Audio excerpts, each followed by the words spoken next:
జో, నాకు భయంగా ఉంది. ఎందుకు భయం? ఒక అమ్మాయి వయసుకొస్తే ఇక బంగారమే. Don't worry.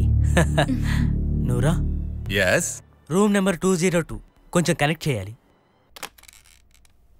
హలో, నేనే గ్లోరీని. ఒంటరిగా వచ్చావా?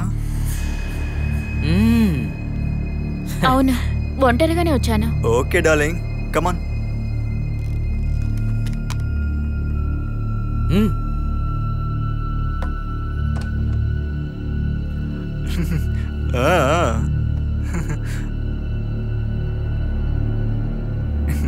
Beauty, very beauty.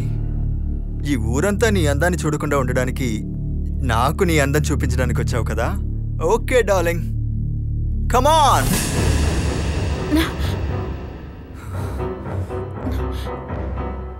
అంటే నువ్వు ఒంటరిగా రాలేదు కదా. నేను ఊహించాను వీడు కాకుండా రసాకొస్తాడని. అతనికి తన ప్రేమ చాలు మిత్రమా. ఇలాంటి అసలుకి ఏమాత్రం నచ్చవు. వాడికి ప్రాణం అంటే భయం ఉండుంటుంది. నువ్వు చెప్పేది నిజమే. అతనికి నీకు సరిపోదు. నీకు నేనే సరైన పోటీ. నాకు ప్రాణం మీద భయం లేదు. ఎక్కడ ఐటమ్? ఆ బాత్రూమ్ సీక్రెట్. నువ్వు అమౌంట్ చెప్తుంటేనే అర్థమవుతుంది మ్యాటర్ని బాగా షూట్ చేసేవని. నాకు సందేహం, ఇవ్వాల్సిన డబ్బు తిరిగి ఇవ్వలేకపోతే ఈ ఐటమ్ని సొంతం చేసుకోవాలనే కదా అనుకుంటున్నావు. రాబిన్, అదేంటో చూపించు. అమౌంట్ తర్వాత మాట్లాడుకుందాం. అదే కదా న్యాయం. వద్దు మావా, ఆడుకోకు. ఆడుకున్నావంటే నువ్వు చెప్పిన ఐటమ్ నా మొబైల్లోనే కాదు నెట్లో వైరల్ అవుతుంది. దానికి కావాల్సినవన్నీ నేను ఏర్పాటు చేస్తాను. మనిద్దరం కలిసి చూద్దాం. అదేం లేదు బాబు. నువ్వు నెట్లో పెట్టలేవు. దాన్ని చూసే అవకాశం కూడా నీకు లేదు. నువ్వు ట్రై చేసావే అనుకో, నీలో లబ్డబ్ అని కొట్టుకుంటుందే నీ గుండె. కానీ నేను ఆపేస్తాను. ఇటు చూడు నాన్న, అది నీ వల్ల అయితే ముందు ఆ పని చెయ్యి. వద్దు మిత్రమా, అనవసరంగా నాకు కోపం తెప్పించుకో. చూపించరా నీ ప్రతాపం. నువ్వు ఒక్క తండ్రికి పుట్టుంటే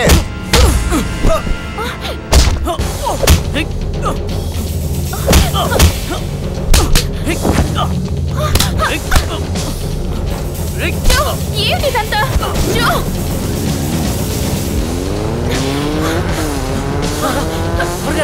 ఎక్కువ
Joe, stand up. జో నీకు మేనర్సే లేదా? అది ఆ సబ్జెక్ట్ మీరు చెప్తున్నప్పుడు నేను లీవ్లో ఉన్నాను టీచర్. నిజంగా టీచర్, ఈ కావ్య మీద ఒట్టు కదా కావ్య? మీరే అడగండి. నిజం టీచర్. ఇప్పుడు టైం ఎంత అయింది? నేను చెరువులో స్నానం చేశాను. అడిగిన దానికి సమాధానం చెప్పు. అదే చెప్తున్నాను. వాచ్ తీయకుండానే చెరువులో దూకేనా, వాచ్ మొత్తం రిపేర్ అయిపోయింది. అమెరికాలో ఉన్న నాన్నని అడిగే కొత్త వాచ్ కొనుక్కోవాలి. షటప్. ఏమిటది? ఇంత లేట్ గానా క్లాస్ కి రావటం? అదేంటంటే వచ్చే దారిలో సెకండ్ ఇయర్ గ్లోరియా నన్ను రిక్వెస్ట్ చేసింది. అది నెరవేర్చకుండా తిరిగి రావడం అంత బాగుండదు కదా. అది నెరవేర్చాను, అందుకే ఇంత లేట్ అయింది. మీ నాన్న ఉండేది అమెరికాలో? అదే టీచర్. అమ్ముండేది అమెరికాలోనేనా? అవును టీచర్. ఇది టీచర్కి ఎలా తెలిసింది? నేను ఇక్కడ కాని పారేసి ఆవిడ వెళ్ళిపోయి ఉంటుంది. ఆ విషయం కూడా నాకు తెలుసు. ఏది ఏమైనా ఆమెనొక మంచి తల్లని మేము ఒప్పుకోవడం కుదరదు. ఆవిడ మంచిదయ్యుంటే అది నీ బిహేవియర్ లో కనిపించుండేది. ఈ విధంగా బిహేవ్ చేసేటటువంటి వాళ్ళ పేరెంట్స్ ని అందరూ తిడుతుంటారు. అందరూ చెడుగా మాట్లాడుకుంటూ ఉంటారు. ఆగాగు, నేనలా అనడం లేదు. పిల్లల్ని పద్ధతిగా కంట్రోల్ చేయటం, వాళ్ళని సక్రమమైన దారిలో నడపటం అమ్మ బాధ్యతే. ఒక తల్లి ప్రవర్తన తప్పుగా ఉంటే తప్పుడు కొడుకే పుడతాడు. మరి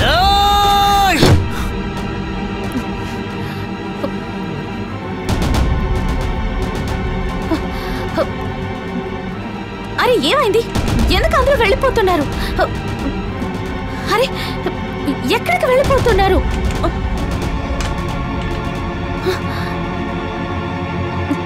జో టీచర్, మీరు చెప్తుంది నిజమే. నాకు మంచి తల్లి లేదు. అమ్మా నాన్న అమెరికాలో ఉన్నారని నేను అబద్ధం చెప్పాను. యాక్చువల్లీ నేనొక అనాథని. నాకంటూ ఎవరూ లేరు. నేనొక అనాథని టీచర్. ఆప్యాయతను వెతుకుతున్నాను, బంధువుల్ని వెతుకుతున్నాను, ఎవరు దొరకడం లేదు టీచర్. నన్ను అర్థం చేసుకుంది మీరే టీచర్. అమ్మా అని పిలవలేని జీవితం అసలు జీవితమేనా? నాలో ఆ లోటుని కనిపెట్టి దాన్ని చక్కగా సరిచేసింది మీరే టీచర్. జో అసలు నాకేం బాధ లేదు టీచర్. నన్ను ఎగతాళి చేయడానికి, హేళన చేయడానికి చాలా మంది ఉన్నారు. ఒక తల్లి యొక్క ప్రేమ ఎంత వెతికినా దొరుకుతుందా? మీ వల్ల అవుతుందా టీచర్ ఒక తల్లి ప్రేమను నాకు ఇవ్వడానికి? జరగదు. ఎవరి వల్ల సాధ్యం కాదు. ప్రేమ గురించి మాట్లాడాలంటే అందరికీ వణుకు పుడుతుంది కదా టీచర్?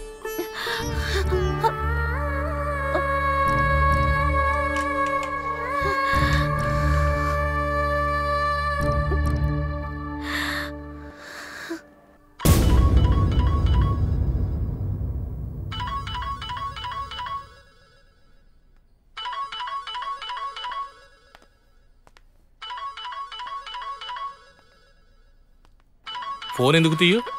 ఇంకెవరు? అమ్మే. నేను ఎంత చెప్పినా కూడా అమ్మ తన పట్టుదలని వదలట్లేదు. నువ్వు ఇప్పుడు అంతఃపురానికి వెళ్ళాలి అంతే కదా? దానికి కావలసిన పర్మిషన్ నేను ఇప్పిస్తాను.